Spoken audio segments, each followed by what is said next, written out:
Selamat pagi Bu Anissa, saya Efrem Betanis Ferry dari jurusan Perencanaan Wilayah dan Kota di NIM 124.024 akan mempresentasikan hasil yang saya tangkap dari materi kemarin.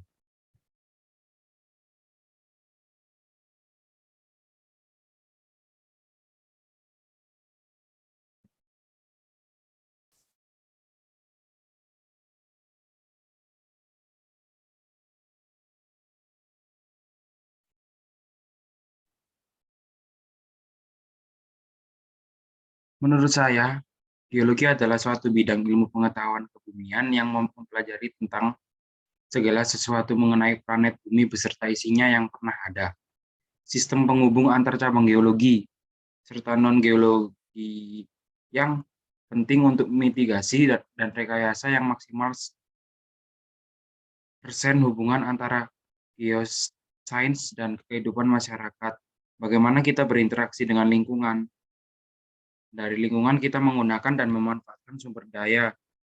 Dari memanfaatkan sumber daya kita dapat juga menjaga atau melindungi sumber daya alam dari pemanfaatan yang serampangan. Dari pemanfaatan yang serampangan, bencana alam dan aplikasi informasi geologi untuk menyelesaikan konflik, meminimalkan kerugian degradasi lingkungan, dan memaksimalkan daya dukung alam dengan modifikasi lingkungan.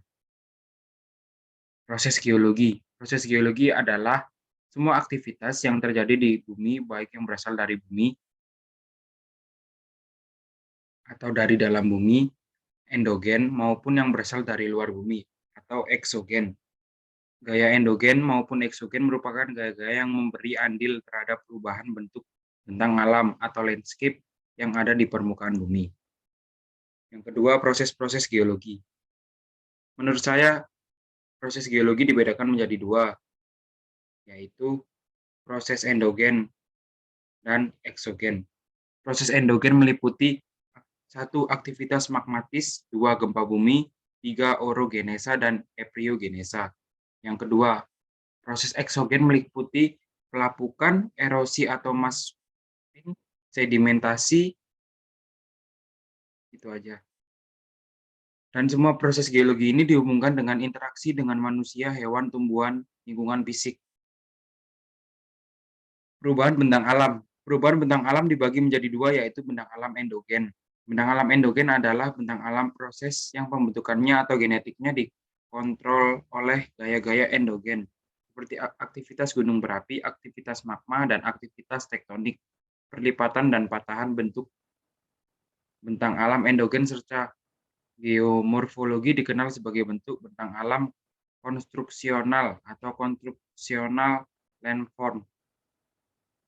Yang kedua, bentang alam eksogen adalah bentuk-bentuk bentang alam yang proses pembentukannya atau genetikanya dikontrol oleh gaya eksogen. Bentang alam eksogen dikenal juga sebagai bentang alam destruksional atau destruksional landform. Produk geologi berdasarkan karakteristik bentang alam. Sumber daya geologi di bentang alam eksogen dan endogen.